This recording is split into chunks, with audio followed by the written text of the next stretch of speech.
Hello and welcome to Politics Today, live on Channels Television. We're reaching you from our Lagos studios right here at our global headquarters, and a lot it's been going on in the world of politics. Our job is simple: to help you track all of that is happening and curate it as much as possible to ensure we bring you the biggest and the latest of those stories. And one of the things we're going to do today is to find out what's going on in the world of politics across the country. But first, let's head to the National Assembly, where the House of Representatives has started updating us on exactly what is happening there. As they say, they'll be racing against time to ensure the passage of the 2024 appropriation bill.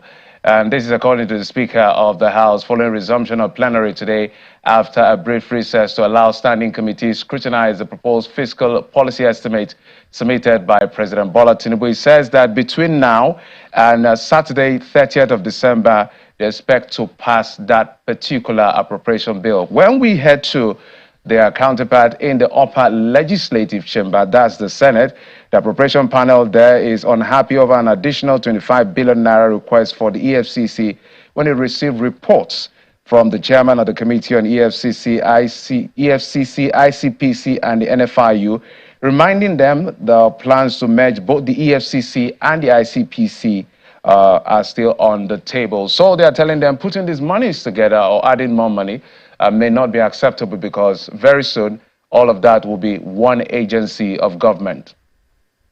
When a truce is reached, it is expected to provide some level of closure to conflict.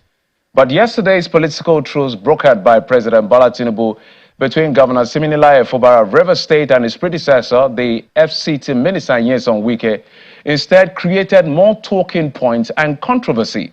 The 8-point resolution appears to posture controversial content, which is why the National Working Committee of the People's Democratic Party say they differ with the president and his position on the ongoing political face-off in Rivers State, insisting that the Independent National Electoral Commission, INEC, must conduct elections to fill the seat of those lawmakers who defected in the State Assembly.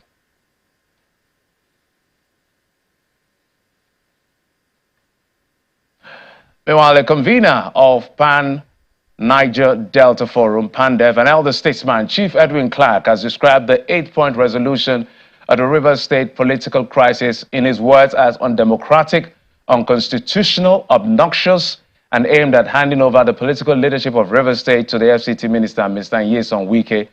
Addressing a news conference in Abuja, Chief Clark says members of the John Nation are prepared to go to court to challenge the resolution, which he sees as a deliberate attempt to erode the powers of Governor Wike-Fubara.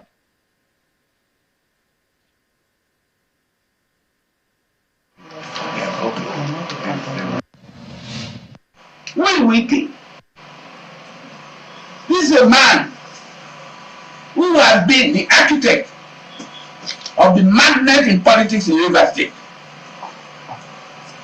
They started in Governor Dede, when he was chief of staff. They disgraced him out of office. Today, Wike is spending Rivers State money trying to appease Governor Odili.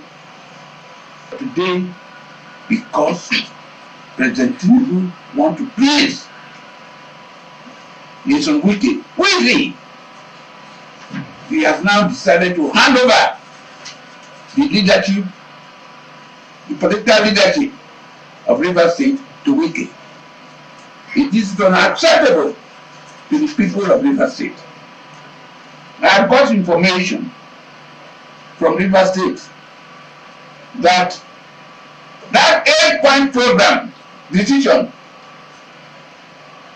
was fake, because it was not signed by former Governor Odili, and Fubara himself. He rejected it. How they came into signing it, nobody knows.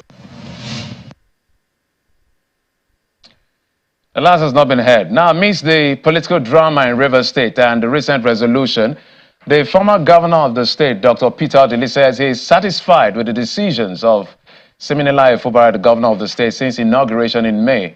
Dr. Odili was speaking, who was governor in 1999 all the way till 2007, shared confidence in Governor Fubara maintaining that he will perform well, judging by his actions so far. The former governor was speaking at the third convocation and 6th Founders Day ceremonies of Palmer Medical University, founded by him. Now, staying with that event, but this time with the man at the eye of the storm, Governor Wike-Fubara, saying no price is too big to pay for peace, affirming his resolve to abide by the truce that was brokered by President Bola Tinubu.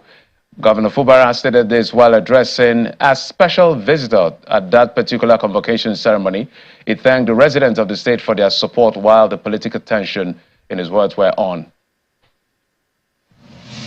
Let me say this to my dear states. I call you my dear state because the support you have shown within this period is unmeasurable. From quarters,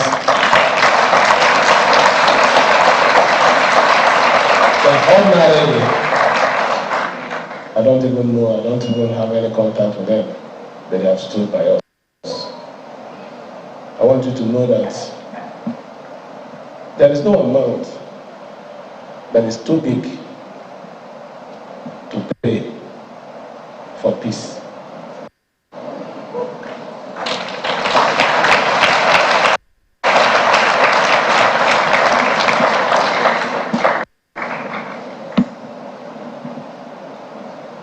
I'll continue to pay it. Well, it's now time to talk about that very issue about resolutions trying to bring an end to the impasse, political impasse in Rivers State on the program. And I'm being joined right here in our Lagos studio by lawyer and public affairs analyst, Mr. Ajite Ogunye. Thank you so much, sir, for coming on the program. It's my pleasure. Thanks for inviting me. And of course, via Zoom, joining us is Mr. Curtis Adigba. He's a public affairs analyst. Mr. Curtis, thank you so much for coming on the program.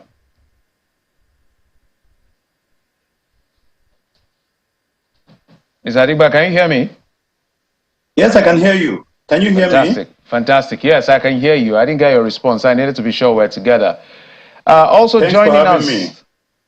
Thank you for coming on the program. Also joining us is from Rivers State, Port Harcourt, Rivers State capital, is the former APC chairman, Rivers State, Mr. Emeka Beke. Mr. Beke, thank you for coming on the program. All right. Okay, gentlemen, let me start with you, Mr. Jite. Naturally, when you look at what a truce in its true sense should be, it should be like, oh, finally it's over, let's go home and marry. But this looks like we need to unpack certain items one after the other to really understand what has been agreed upon, because of the controversy it's already generating as soon as that image came out or the resolution came out. But first, I want to get your first impression. When you saw the 8-point resolution, what was your first impression? My impression is that a political settlement was being adopted by politicians who were daggers drawn and were contesting certain positions. And that therefore, in the final analysis, that settlement will not be devoid of controversy.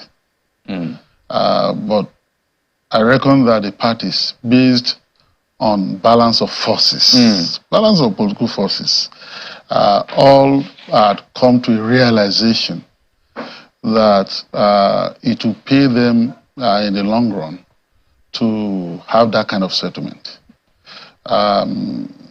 I've read opinions of people who have intervened, who are saying that the settlement was skewed, was one-sided, was unconstitutional and all that. But hey, my reckoning, my impression is that the parties, realize that they will have to prevent an escalation of the conflict, a degeneration of the crisis, and therefore have that kind of settlement. If any one of them felt that the adoption of that truce or that settlement would lead to their political liquidation, of course, they would not sign up to it. But I assume that all of them, even while realizing that they weren't going to win all their points, that agreement represented a middle of the road approach to them to share their sword and then try to move ahead. Otherwise, if the crisis were to escalate, for example, and I made this point elsewhere, if there is an escalation of the crisis leading to a declaration of a state of emergency, which is not far-fetched, what would then happen to all the parties in that kind of a situation? Because we're talking about a situation whereby the second arm of government was no longer at peace, the legislature, and we're talking about a representative democracy, that those who were elected were no longer functioning as an arm of government, but we had all the absurdities that we witnessed in the past 1 week, and all that.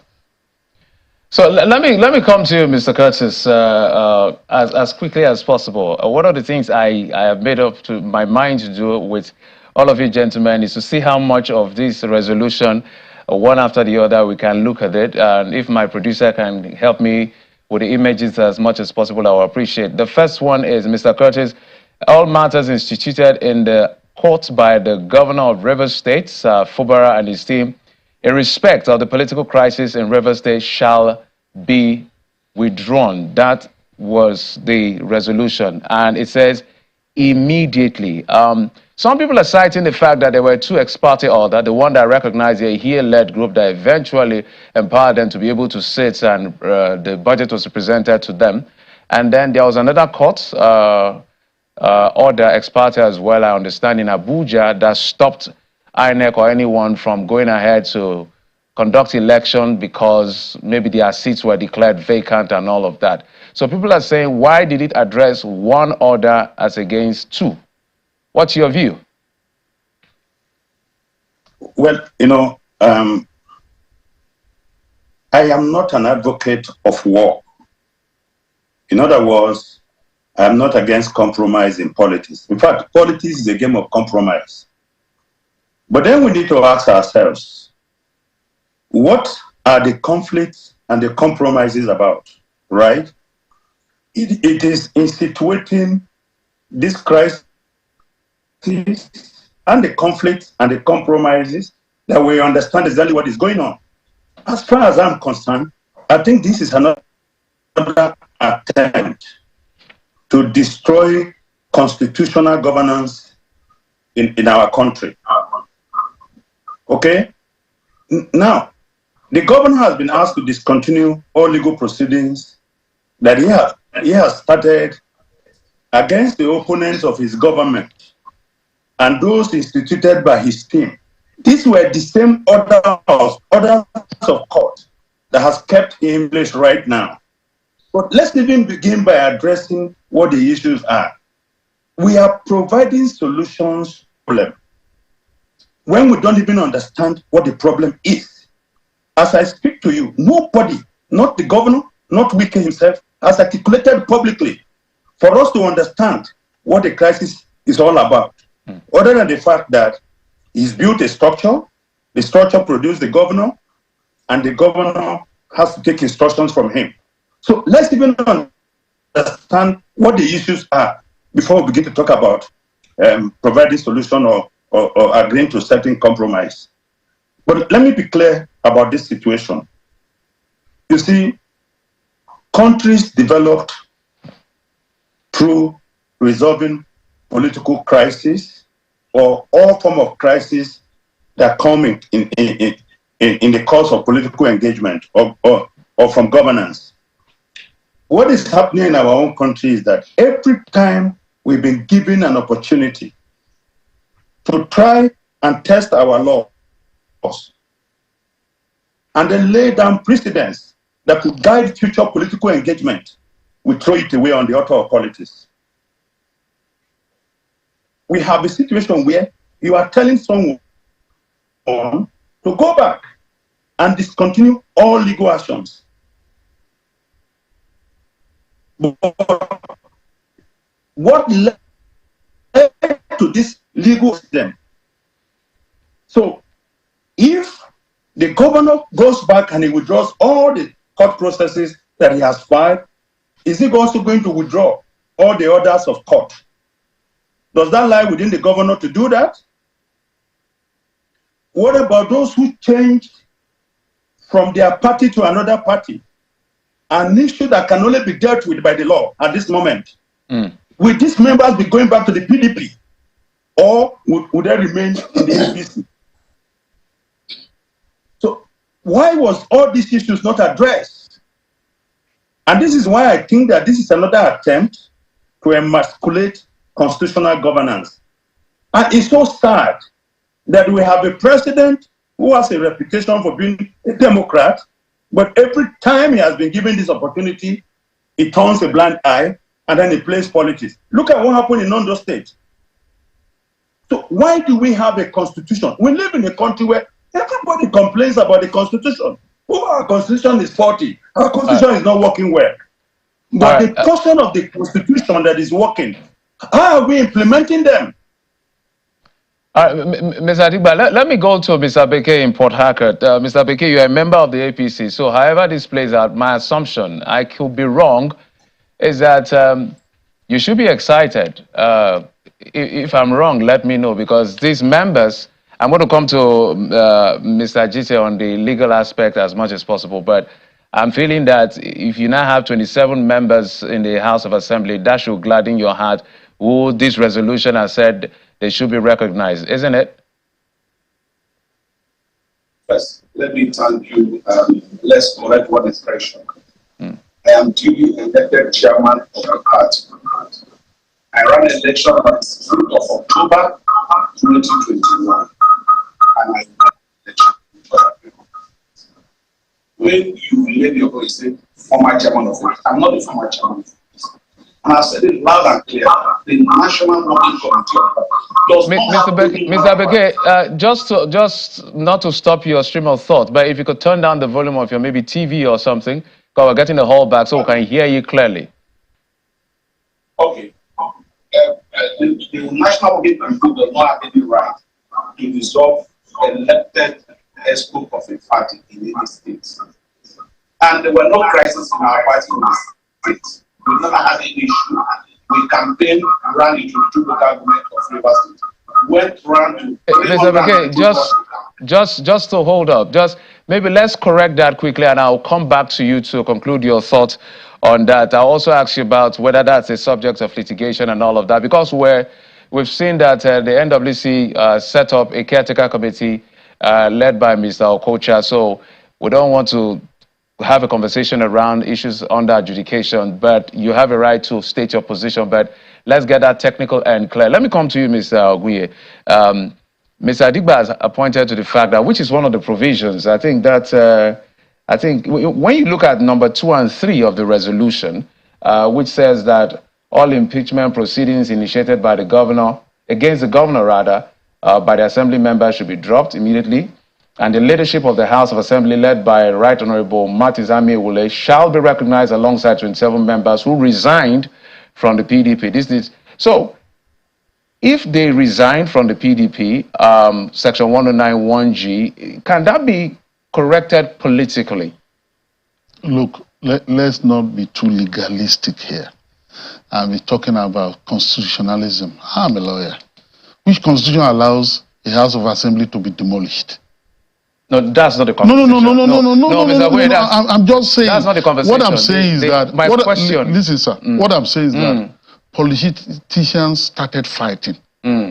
Politicians came together and said they wanted to resolve their conflict. I have no fundamental problem with that. The problem I had, and I continue to have, is that why politicians are jostling for supremacy and taking positions, they tend to be careless about the possibility of their actions taking down our constitution and the democratic process. And it's not only in Rivers State that has happened, with people chanting and hailing, it is good. I'm saying that in a representative democracy, as witnessed in Edo State, for example, and I spoke on it here, where there was a crisis, and the government insisted that, yes, have proclaimed the parliament. The others, for years, weren't allowed to exercise their mandate to be partakers of the legislative process. And at a stage, the House of Assembly in that state was also being demolished in the name of renovation. So where do you have that in the Constitution? So I'm saying that on all these sides, we've had this problem. And they came together, they said they wanted to resolve a problem. And they said they were going to withdraw cases. So why are we insisting that, oh, those cases should play out in court? My take is that the fewer political cases our courts take, the better for the political process, the better for the democratic process. Because our courts are inundated with cases that make ordinary litigants suffer. Do you know the time our courts spend on all these political cases? The reason I was zeroing in on that question, that this looks like, from when you look at the Constitution, yes, the Constitution says, 109G, clearly, that if you defect, and there's no clear reason as to proviso in the subsection or in the second paragraph, which some people have alluded to the fact that they didn't have a basis because the party is not divided, they should vacate their seat. Can that be resolved by simply I'm not answering that question. It can be resolved because something led to that. I'm not going to embark on shenanigans of politicians. That's why you're the lawyer to help us address it. Exactly. Legally. It can be resolved. It can be resolved. They've defected and they go back to that place and said that yes, it was, as the Yoruba would say, Ijalode Torido. We did that as grandstanding, so we are no longer defected. So are they going back to the PDP? I don't know. I'm not them. Okay, I'm going. And they go back and say that we are not defecting again because we're all here to defend the Constitution. The court has pronounced on that section the division that the court will recognize that will justify a defection is a division down the line from the national to the local. A whole party will be split into two divisions. The PDP is saying that that does not exist. Okay. And so the court has ruled on this. So I'm not going to say that, yes, they need to go back because we are developing the rule of law so that the court can pronounce on it again. The court has already pronounced on it. We know what it is. Politicians are doing their own thing. And so they say they want to resolve their crisis. So why should I say that, no, don't resolve the crisis? Well, we're saying resolve your crisis within the rule of law. Let's go back to Mr. Beke. And face governance. Mr. Beke, let's go back to you in a moment. You were trying to state your position in terms of your party leadership. If you could do that in 10 seconds and address the issue that I pointed out, because I highlighted the fact that Mr. Okocha was set up by the NWC of the APC as a caretaker chairman. So I don't know, is that first and foremost, are you in court about this issue? Yes, I'm in court. Okay, but let's just leave that for a moment and address the issue on hand right now, the issue of this resolution. Your perspective as quickly as possible. Well, the resolution reached out yesterday. I wasn't part of the meeting, but we've seen something on the social medias and on television and all that. First, everybody wants peace. But when you want to make peace, you make peace the way it's going to suit every party. You can't make peace in one area and abandon the other side. The governor is the chief security officer of the state. And I know Mr. President is a Democrat. He was a governor in Lagos, and today is the president of Nigeria. Things should be done properly. You allow the governor to function as governor of the state, because he was duly elected by Rivers people, and I believe that he should be given that honor as governor of the state. That's my position. He's the governor of the state.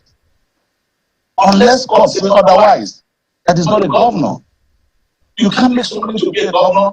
You are not another person to dictate what is happening in the state. No. And I believe Mr. President is a proper Democrat. And I know that he's probably not well briefed. If he's properly briefed, I know he will not take side. Because we need peace in Rivers State. We need Rivers State to develop. We are finished about politics. We are talking about governance of the state. People in Rivers State are suffering.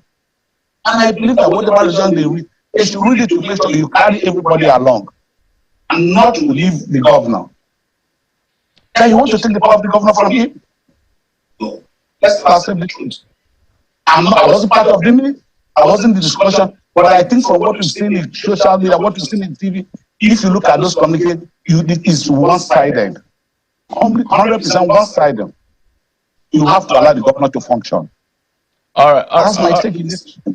All right. Let me come to you, Mr. Digba, on this particular one, because I've read a lot of things and seen a lot of things about this particular issue. Some said the governor signed this is more like a suicide mission, all kinds of statements being made.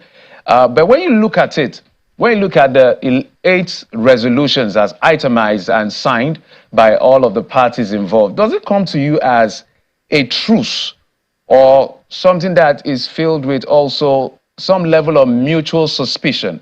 I'll give you an example. I think that should be item number 5. The Rivers State House of Assembly shall choose where they want to sit and conduct their legislative business without interference or hindrance from the executive arm of government, which is supposed to be, but I'm wondering why they had to put that into that particular resolution. Okay, so before I speak to this directly, let me also respectfully say to my colleague there that I'm also a lawyer, and then I am amused that we want to resolve a constitutional problem and we shouldn't use the law, we should use politics. Of course, politics don't set precedent. Now, you made mention of the fact that these guys defected from one party to another without meeting the condition laid down by the apex court in this country. And so if you said you have resolved or you are encouraging a political resolution, will they remain members of the APC or would they go back to the PDP? So we have to look at the law. We cannot use the goodness of politicians to resolve constitutional crisis. Now, having said that, I think it is important that we understand that we are dealing with the law here. Now, if elected members of the House who understand their calling and responsibilities and the duties imposed upon them decided to leave their party and go to another party, and their seats have been declared vacant, I do not understand why people would then ask that, look at what you have there is not even an agreement. What you have is simply an imposition. It's simply saying we are handing over the affairs of a state to someone who is not the governor of that state. Look, these people were elected by their people. Yes, there's no doubt about that. But they have abandoned the mandate given to them by their own people, according to extant law and practices in our country. So my position is that the governor should not accept this compromise or the agreement reached. This is not an agreement. This is an imposition on the governor. We also know Wike has been governor himself. The president was governor of Lagos State. Who dictated to any one of them when they were both governors? And I'm not saying we shouldn't have peace, but it should be peace that is based on the law and not the peace of the graveyard. All right, Mr. Adigba, we'll come back to you. I'm sure, Mr. Jite, you want to respond, but in responding, I want to add one more question to that particular response, which is when a HEAS group was recognized by an ex parte order to lead the House, 4 members, the governor swung into action and presented a budget of 800 billion naira to the Assembly. In the eyes of the law, perhaps you're the lawyer, you help me. Maybe the law says whatever is left of the House, the business of governance must go on. And this resolution, I think I want to get to it. The governor in resolution number 6 says the governor of Rivers State, Wike-Fubara, shall represent the state budget to a properly constituted Rivers State House of Assembly. I've never seen any government present budget twice, except it's supplementary. Help me out here. Look, let's not discuss like an ostrich. It's an absurdity for any governor to present a budget before a 4 or 3-member house. I don't want to cut your thought. I don't want to cut your thought. That what some people were explaining was that since the members are defected, in the eyes of the law, whatever is left constitutes whether it's 3 or 4 people. It looks bizarre. So who declared their seat vacant? Who declared their seat? Yes. It's of course it's a here group that declared the seat vacant. 4 members declared the seat of 27 vacant. I'm just explaining. I'm saying that this is a cocktail of absurdities. Okay. I'm insistent, sir, that political solutions should be found. That doesn't mean that we are betraying the law. I'm saying that too often, issues that ought not to be brought to the dockets of the court are brought to court. The courts are used and they are being misused by politicians. Because of time constraints. Who think that because of time constraints, the portal of justice is the turf for jostling for control and supremacy. Because of time constraints, yes. A straight question. Should the governor pick up that fiscal policy document called the appropriation bill and represent to these members again? Do you agree that? Do you agree with that resolution? I will answer the question straightforwardly. Did the governor sign the truce agreement? He did. Did others sign? He did. And today, earlier, it was reported that he said that no sacrifice was too much to make for peace. So, it's their document. They should implement it. That's how I answered the question. All right, Mr. Beke, as we begin to drag this down, one other, I think I've tried to capture as many things as possible. One of the things that was said is the fact that the governor should also represent those who resigned, the members who actually resigned, the cabinet members. I'm looking for it now. The names of all commissioners in the River State Council who resigned their appointment because of political crisis in the state should be resubmitted to the House for approval. I don't know what your take is on, but I think I saw most of the letters from those 8 or 9 commissioners, and I don't think anybody cited political crisis. They say principle and personal reasons. Your quick reaction so we can wrap this up, sir. Let me ask you first. If you were a governor and somebody in your cabinet resigns and you reach back an agreement, you want the person to come back, don't you think that the governor is taking the pit for him to die? You can't resign. The governor never asked them to that. They resign on their own. They should go back on. There are a lot of other persons, rivers, sons, and daughters who have the competence to become commissioner in the states. If you want to kill the governor, you want to bring them back? No, now. We're not being fair. That's what I said the truth. You have resigned, you have resigned. Are you telling me that if ministers in the federal government resign tomorrow and probably they come in America and say president should bring them back? No, now. Let's not accept the truth. We're not being fair. Let's not treat the office of governor like it's a child. All right, Mr. Beke, Mr. Beke, very good place to just land your thought. Thank you so much. Let me go to Mr. Adigba. 10 seconds, way forward, 10 seconds. I'm coming to Mr. Ogunye. 10 seconds quickly because I understand we need to go for a break. Mr. Adigba. Let me tell you, if the governor agrees to implement the terms of this agreement, this is just the beginning of crisis for him because he's not going to be in charge. The commissioners who resign should be sacked. He shouldn't bring them back. He is the governor of the state. Look, is it not shocking that one man alone nominated 9 persons to the cabinet of his successor? What kind of democracy is this? So this governor, and the danger he's running for him is that even those people who are supporting him now will abandon him when the time comes if he keeps into this agreement. All right. He should fight for something. And if he goes down fighting for it, so be it. All right, Mr. Adigba, Mr. Ajite. I know just your position on this, because we're looking for peace at the end of the day. The governor came to power through a group, through a party. Those who are intervening and admonishing the governor for being pusillanimous and cowardly are pretending that they can take ownership of the governor, who came through that process by energizing him and encouraging him to defy his group. They are all together. You know, it wasn't only the commissioners that were appointed by this one god of a man, including the governor himself. So politicians will be politicians. I don't want to dabble it all. They should resolve the problem and face governance.